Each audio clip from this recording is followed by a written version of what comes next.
নমস্কার। গল্পের গুচ্ছতে আপনাদের সকলকে স্বাগত জানাই। আজকের গল্প অর্থহীন।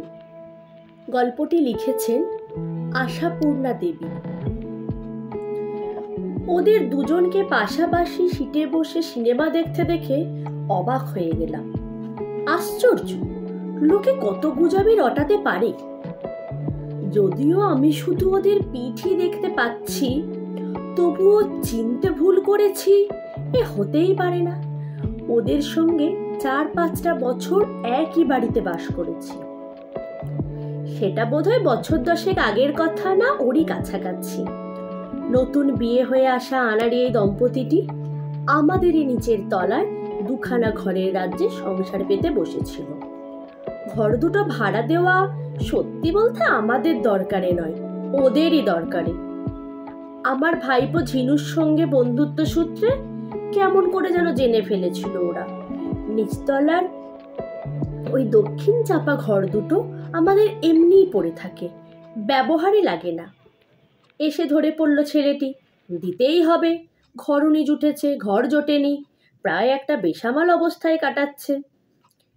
প্রেম ঘটিত বিয়ের ভাগ্যে প্রায়শই যা হয় আমাদের সমাজে, একুলে ওকুলে কোনো কুলেই তেমন সমাদর সম্ভ্রমের ঠাঁই জোটে না।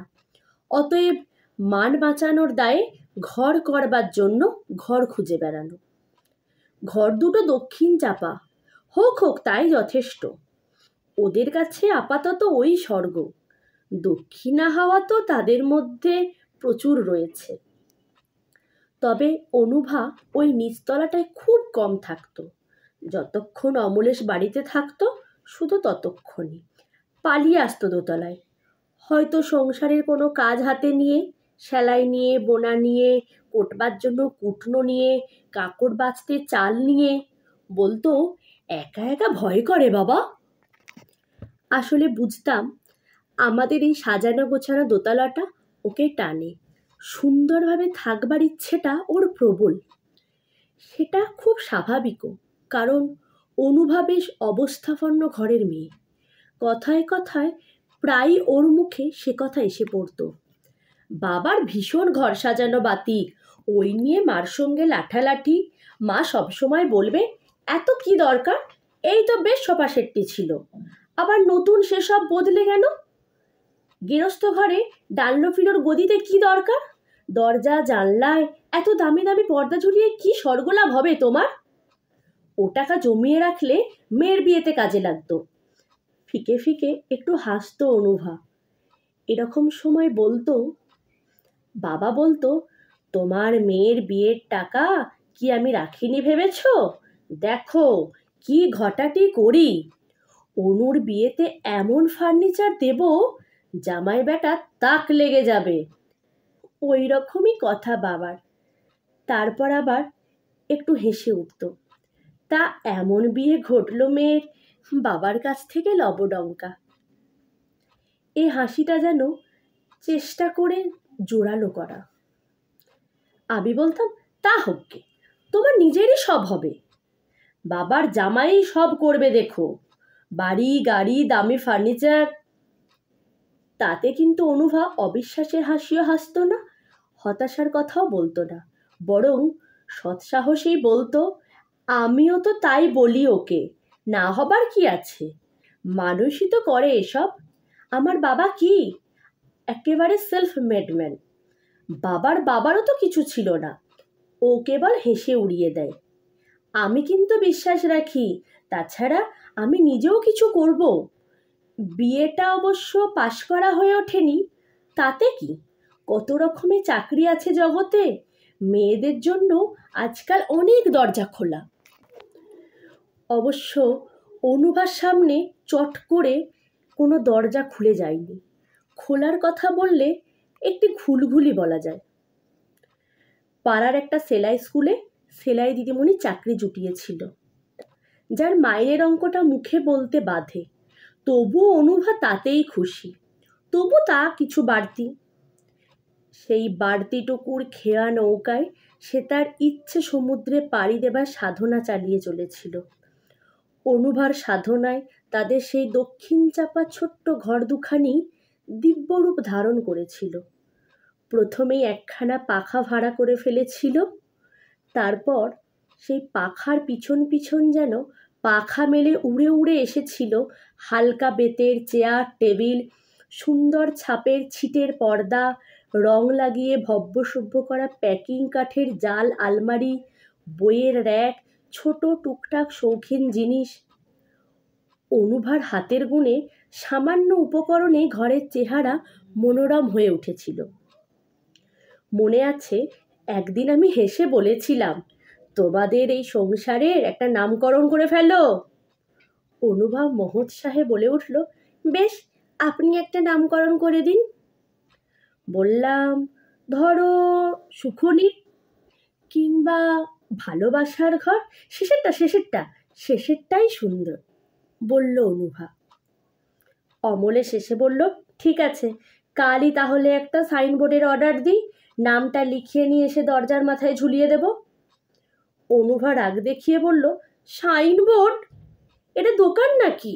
নেমপ্লেট বলবে তো। ওই হলো, বলে হো হো করে হাসলো অমলেশ। ভারী সুন্দর হাসিটা অমলেশের। কদিন পরে একদিন তেমনি হাসির সঙ্গে বলল, না, নেমপ্লেটের নাম বদল করতে হবে। অনুমা ঝলসে ওঠে, হলো কই, তাই বদল? আহা, একেবারে সঠিক নাম রাখাই তো ভালো। আমার তো মনে হয় নাম রাখা উচিত চাহিদা ঘর। তার মানে? অনুভার চোখ গোলাকার। মানে খুব সোজা, এ ঘরে চাহিদা তো ফুরোতো দেখছি না, একটা মিটলেই আর একটা কিছুর বায়না, অতএব। চাহিদাটা অবশ্যই ঘরের জন্য, কিন্তু আসামি তো ঘরনি। কাজী অনুভা রেগে রসাতল করে বলল, সাজিয়ে গুছিয়ে থাকতে কার না ইচ্ছে করে? আশ্চর্য! অমলেশ বলে, ইচ্ছে কেন করবে না, কিন্তু কোথাও তো থামতে হবে। এই তো বেশ সাজানো গোছানো হয়েছে, আবার তোমার ঘরের টেবিল ফ্যানের বায়না। অনুভার যুক্তি, সেই তো একটা লড়বড়ে শব্দ ঘ্যান ঘ্যানে পাখার জন্য মাস মাস এক মুঠো করে টাকা ভাড়া যাচ্ছে, অথচ গোড়ায় একটু খরচ করলেই ইনস্টলমেন্টে পাখাটা কিনে ফেলা যায়। যুক্তিটা ফেলনা নয়, কিন্তু অমলেশ বলে, অবিরত যদি চাহিদার তালিকা বাড়তে থাকে, তুমি তার পিছনে সর্বশক্তি নিয়োগ করতে থাকো, তো সুখনিরটা আর হলো কখন? তাহলে বলো, কর্মক্ষেত্র অথবা রণক্ষেত্র? আমার ওতেই সুখ, বলে শেষ রায় দেয় অনুভা। অতএব মাস পড়লেই দেখা যায় মাসকাবারি বাজারের সঙ্গে সঙ্গেই অনুভা অমলেশ ঘরের জন্য কিছু একটা কিনে এনে হাজির করছে, আর দেখা যেত উৎসাহটা অমলেশের বেশি। নিচের তলার ওই তুচ্ছ ঘর দুটোকে স্বর্গতুল্য করে যাপন করেছিল ওরা 4-5টা বছর। তারপর অমলেশের চাকরিতে প্রমোশন হলো, আর অনুভা নিজেই একটা সেলাই শিক্ষণ কেন্দ্র খুলল। অতএব ওরা দক্ষিণ খোলা দোতলার ফ্ল্যাটে উঠে গেল। কিন্তু আমাদের সঙ্গে সম্পর্ক উঠিয়ে দেয়নি।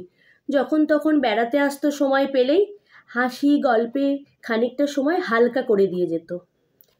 আমিও গিয়েছি মাঝে মাঝে, দেখেছি আরও কত কী করেছে অনুভা। ওদের ফ্রিজ হয়েছে, গোদরেজের আলমারি হয়েছে, জোড়া খাট হয়েছে, গ্যাসের স্টোভ, প্রেসার কুকার। অমলেশ বলতো, অনু ওর বাবার অপরাধের জরিমানা দিচ্ছে, বুঝলেন? ওর বাবার জামাইকে যা যা দেওয়া উচিত ছিল, ও তার সবই প্রায় দিয়ে চলেছে আমায়। অনুভা বলতো, আহারে, আমি যেন সবই নিজের টাকা থেকে করেছি, দুজনের আয় থেকে গুছিয়ে সংসার চালিয়ে বাঁচিয়ে বাঁচিয়ে করেছি তো। আমি বলতাম, সেটাও তোমারই দেওয়া, গুছিয়ে সংসার করে টাকা বাঁচানো কি সোজা ক্রেডিট? অনুভা হাসত, সাফল্যের হাসি। মনে হতো এবার ওদের সংসারের নামকরণ করা যায় সুখনির।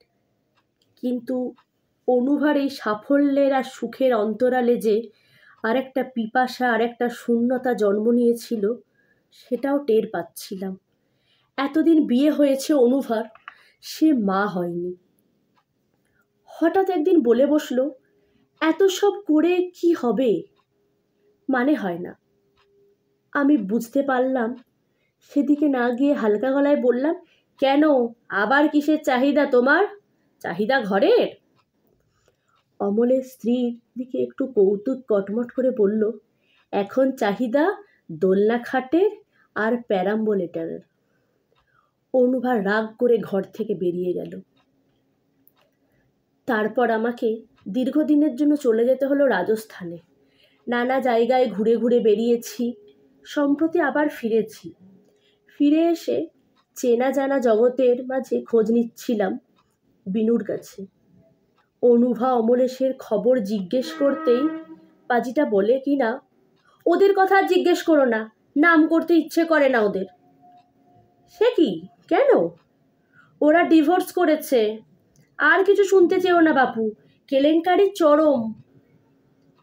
বিশ্বাস করতে সময় লেগেছিল, কিন্তু বিনু খামোখা কেন বাজে কথা বলতে যাবে, এই ভেবেই শেষ অবধি বিশ্বাস করতে বাধ্য হলাম। ভাবলাম জগতে কি না ঘটতে পারে, কিন্তু এখন দেখছি বাজে কথাই বলেছে বিনু। হয়তো নিজেই যোগাযোগ রাখতে পারে না, কোথাকার কোন শোনা কথা উদর বুন্ডে বুদোর ঘাড়ে চাপিয়েছে। ওদের পাশাপাশি বসে সিনেমা দেখতে দেখে নিঃশ্বাস ফেলে বাঁচলাম। আমি পিছনে বসে আছি, ওরা সামনে অন্ধকারের সুযোগে। অমলেশের কোলের ওপর অনুভার হাতখানি। মনে মনে হাসলাম, এখনই সাড়া দিয়ে রসভঙ্গ করতে চাই না বাবা। তাছাড়া সাড়া দেওয়া মানেই অন্তত 2-4টে কথা কওয়া, তো এতক্ষণে পার্শ্ববর্তীরা বিরক্তি প্রকাশ করবেন।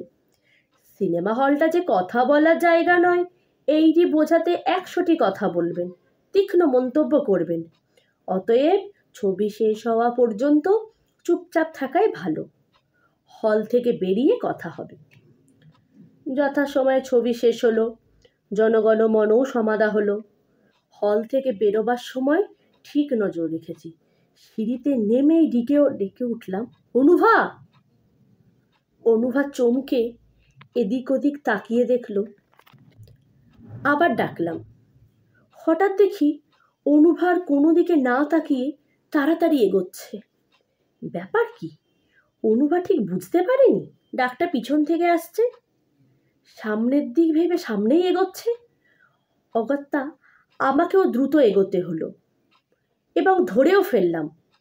হেসে বললাম, ডাকটা কোন দিক থেকে আসছে বুঝতে পারোনি বুঝি? অনুভার মুখে আমার উৎফুল্ল হাসির প্রতিবিম্ব দেখতে পেলাম না। একটু ফিকে হাসি হেসে বলল, বুঝতে পেরেছিলাম। অনুভার মুখটা শুকনো, রংটা মলিন, চোখ দুটো নিষ্প্রভ। কোনো সুখের ব্যাপার ট্যাপার নয় তো? বেচারির বাবা মা কি হয়তো? বললাম, কোথায় আছো এখন? সেই ফ্ল্যাটটাতেই, না আবার বাসা বদল? অনুভা একটি ইতস্তত করে বলল, না, সেখানেই আছি। তবে চলো পৌঁছে দিই, উঠে এসো আমার গাড়িতে, যেতে যেতে গল্প হবে। কতদিন পরে কলকাতায় ফিরলাম। কই অমলেশ কই? কোন দিক দিয়ে বেরোলো? দেখো দেখো, আবার না ট্যাক্সি ধরতে ছোটে। ভিড় ঠেলে ঠেলে বেরিয়ে আসছিলাম, তাকাচ্ছিলাম এদিক ওদিক। অমলের হঠাৎ চোখ এড়িয়ে কোন দিকে গেল। অনুভা কিন্তু চলেছে নির্বিকার। আমার গাড়ির কাছে এসে পরে ব্যস্তভাবে বলল, কোন দিকে গেল বলো তো? আমি সেই ট্যাক্সি ধরার কথাই ভাবছিলাম। অনুভা গাড়ির দরজায় হাত রেখে আমার চোখে চোখ না ফেলে অদ্ভুত একটা বর্ণহীন স্বরে বলল, ও ওর বাসায় চলে গেছে। আমার সারা শরীরটা হঠাৎ কাঁটা দিয়ে উঠল। আমার বিনুর কথা মনে পড়ে গেল। কিন্তু তাহলে এই একত্রে সিনেমা দেখা, অন্ধকারের সুযোগে কোলের ওপর হাত রাখা, এ কি রহস্য? রহস্য ভেদ হলো আস্তে আস্তে। অনুভাকে গাড়িতে তুলে নিয়ে ওর ফ্ল্যাটেই এলাম। সেই দক্ষিণ খোলা দোতলার ফ্ল্যাট, সেই খাট, আলমারি, ফ্রিজ, গ্যাস, প্রেসার কুকার, আলগা স্লেভ সম্বলিত 2 ঘরের সংসার। যেখানে যেমন সাজানো ছিল ঠিক তাই রয়েছে, শুধু সব কিছুর ওপর ধুলো আর ধুলো। শুধু পর্দা, কুশান, বেড কভার ময়লা, শুধু সংসারে দুজনের মধ্যে একজন মাত্র। হ্যাঁ, বিনুদার কথাই ঠিক, বলল অনুভা, আমরা আর এক নেই। রুদ্ধশ্বাসে বলি, কিন্তু এটা কি করে সম্ভব হলো অনু? অনুভা আস্তে আস্তে বলল, আমিও এখন তাই ভাবি, কি করে সম্ভব হলো, অথচ হয়ে গেল। কিন্তু এত বড় একটা ব্যাপারের কারণ তো নিশ্চয়ই থাকবে। কারণ ছিল না, কারণ সৃষ্টি করা হলো। অনুভা কেমন একরকম হেসে বলল, আইনও যেমন আছে তেমন আইনের ফাঁকও আছে। ইচ্ছে করে চেষ্টা করে ও দোষী সাজলো, অথচ। অনুভা মাথা হেঁট করে বলল, সব দোষ আমারই। হঠাৎ একটা নিস্তব্ধতা নেমে এলো। আমিও চুপ, অনুভাও চুপ। কিছুক্ষণ পরে অনুভাই আবার বলল, ভূতে ধরা কথাটা হাসির বলেই জানতাম, দেখলাম কথাটা হেসে ওড়াবার না, নিজের জীবন দিয়ে দেখলাম ভূতেই ধরেছিল আমায়। এখন ভাবি কি নির্লজ্জতায় ধরেছি, অথচ তখন একটা বাচ্চা কাচ্চাহীন সংসার ছিল, একেবারে অর্থহীন। আমার মনে হয়েছিল এই না হওয়াটার জন্য ওই দায়ী, ওর ত্রুটির জন্যই আমার জীবনে সম্পূর্ণতা এলো না। এই ভাবনাটির মধ্যেই নিজেকে একেবারে সমর্পণ করে বসলাম। আর কি যে এক নিষ্ঠুরতা পেয়ে বসলো আমায়, উঠতে বসতে অভিযোগ, অসন্তোষ শুরু করে দিলাম। তারপর অনুভা হাসির সঙ্গে সঙ্গে বলল, আপনি হয়তো খুব অবাক হচ্ছেন, আর সত্যি তাই। নির্লজ্জ না হলে ডাক্তারের কাছে ছোট বড় কথা বলি? ও কেবলই বলেছে, ঈশ্বর আমাদের যা দেননি তাই নিয়ে এত অশান্তি পাও কেন? যা দিয়েছেন সেটাই কি কম? আমাদের দুজনকে তো দিয়েছেন দুজনের জন্যে। কিন্তু আমার তখন এই কথাগুলো খুব ছেদো মনে হতো। রাগ করে বলতাম, নিজের ত্রুটি ঈশ্বরের ওপর চাপালে অনেক সুবিধে না?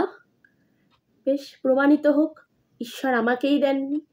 তোমার তো চাহিদা নেই, আমারই চাহিদা, অতএব জানা দরকার। আমি ওর সিঁদুরবিহীন সিথি সম্বলিত হেট করা মাথাটার দিকে তাকিয়ে বললাম, থাক অনুভা, তোমার বলতে কষ্ট হচ্ছে। অনুভা আস্তে আস্তে বলল, প্রকৃত কথাটা কাউকে বলতে না পারাটা আরও কষ্ট। নিজের অপরাধের ভার বহে রহে। থামলো একটু, তারপর আবার বলতে লাগলো, সে যাক, ডাক্তারের কাছে যাওয়া হলো। ডাক্তার বলল, ত্রুটি আমারই মধ্যে, মা হওয়ার যোগ্যতা আমার নেই। এই রায় শুনে লজ্জায়, দুঃখে, অপমানে হঠাৎ ক্ষেপে উঠলাম আমি। এতদিন ধরে ওকে যা কিছু বলেছি, যত কিছু অভিযোগ করেছি, তার ধিক্কার আর গ্লানি যেন বুকের মধ্যে হাতুড়ি বসাতে লাগলো। সেই আঘাতের যন্ত্রণা সহ্য করতে পারলাম না। জ্বালায় ছটফটিয়ে বলে বসলাম, ডাক্তারের সঙ্গে ষড়যন্ত্র করতেই বা অসুবিধে কি?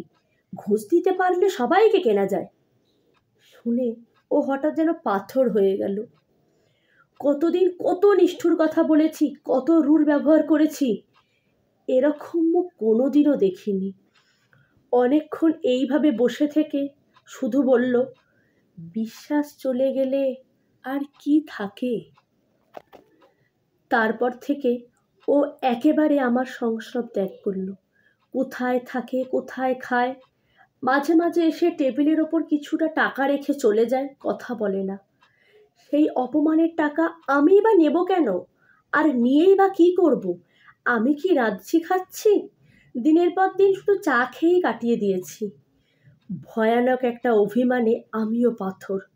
না হয় মুখ ফসকে একটা কথা বলেই ফেলেছি, তার কি ক্ষমা নেই? কিন্তু ক্ষমা তো দূরের কথা।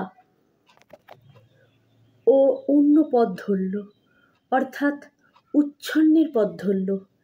আমার এই সেলাই স্কুলের একটা বিধবা মেয়ের সঙ্গে এমন বাড়াবাড়ি মেলামেশা করতে শুরু করলো যে লোকের কাছে মুখ দেখানো ভার হলো। মেয়েটাকে স্কুল থেকে তাড়িয়ে দিলাম, কিন্তু সে উল্টে চাপ দিয়ে শাসিয়ে গেল নালিশ করবে। কারণ সে কথা মুখে আনতে পারছি না আপনার সামনে। হ্যাঁ, এইভাবেই শোধ নিল অমলেশ। নিজেকে ধ্বংস করে প্রমাণ করল সে খাঁটি। কিন্তু আমি তখন মরিয়া। ও যে এভাবে শোধ নিতে পারে এ আমার ধারণার বাইরে ছিল। কিন্তু এখন ভাবি, কেনই বা তা ছিল? অমলেশও তো রক্ত মাংসের মানুষ। ওকে আমি যে অপমান করেছি তার তো পরিমাপ হয় না, কিংবা ওরও আর ফেরার পথ ছিল না। তারপর সে অনেক নির্লজ্জ কাহিনী, নিজের চরিত্রহীনতা প্রমাণ করে নিজেই ও আমাকে দিয়ে ডিভোর্সের মামলা আনাতে বাধ্য করলো, কারণ সেই মেয়েটা তখন ওকে বিয়ে করতে বাধ্য করাচ্ছে।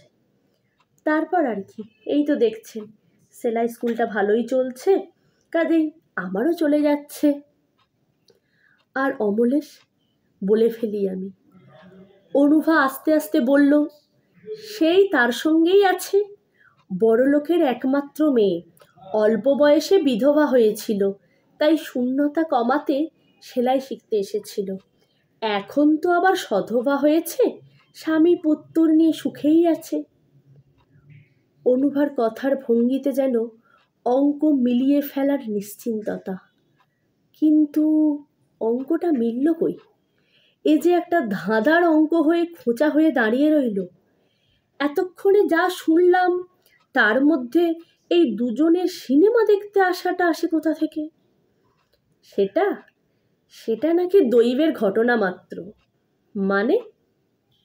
শুরুটা থেমে থেমে আস্তে আস্তে বলল, তার সর্বমূ একা বাড়িতে সন্ধেবেলাটা অসহ্য লাগে বলে মাঝে মাঝেই সিনেমায় চলে আসতো অনুভা। হঠাৎ একদিন দেখতে পেল পাশের সিটের লোকটা অমলেশ। বুঝতে পেরে ছুটে পালিয়ে যেতে চেয়েছিল অনুভা। তারপরেই ভাবলো, কেন যাব? ওকে তো তাহলে অনেকটা মূল্য দেওয়া হয়। চেপে বসে থাকবো শেষ পর্যন্ত, দেখি ও কি করে। কিছুই করেনি অমলেশ। বুঝতে পেরেছে, এখনো বোঝা যায়নি। শুধু উঠে দাঁড়িয়ে পড়ার আগে একটু আস্তে আস্তে বলেছিল, কত আজেবাজি লোকই তো পাশে বসে। অনুভা কিছু বলতে পারিনি ঠিক সেই সময়। অনুভার গলাটা কেমন বুজে গিয়েছিল। বাড়ি ফিরে অনুভা ঠিক করলো আর কোনোদিনও সিনেমা যাবে না। কিন্তু কদিন পরেই ডাকের খামে এক লাইন চিঠির সঙ্গে মেট্রোর টিকিট একখানা, বেশ দামি সিটের। চিঠিটায় লেখা, খুব কি অসম্ভব? ক্ষতি কি? অনুভার সর্বশরীর প্রথমটা হিম হয়ে গেল, তারপর আগুনের মতো জ্বলে উঠল। ভাবল টিকিটটা টুকরো টুকরো করে ফেলে দেবে। তারপর চিন্তা করে দেখল ওতে কোনো ফল হবে না। অমলেশ হয়তো ভাববে ডাকের গোলযোগ, ভাববে অনুভার শরীর খারাপ, ওর সামনে গিয়েই ছিঁড়তে হবে। সেটার জন্য অতএব যেতেই হলো। কিন্তু হলের দরজার কাছেই অমলেশ অনুভবকে দেখে তার মুখটা এত উজ্জ্বল হয়ে উঠল যে ঠিক সেই মুহূর্তে চিঠিটা ছেঁড়া যেন বোকার মতো দেখতে লাগবে, এটাই মনে হচ্ছে অনুভার।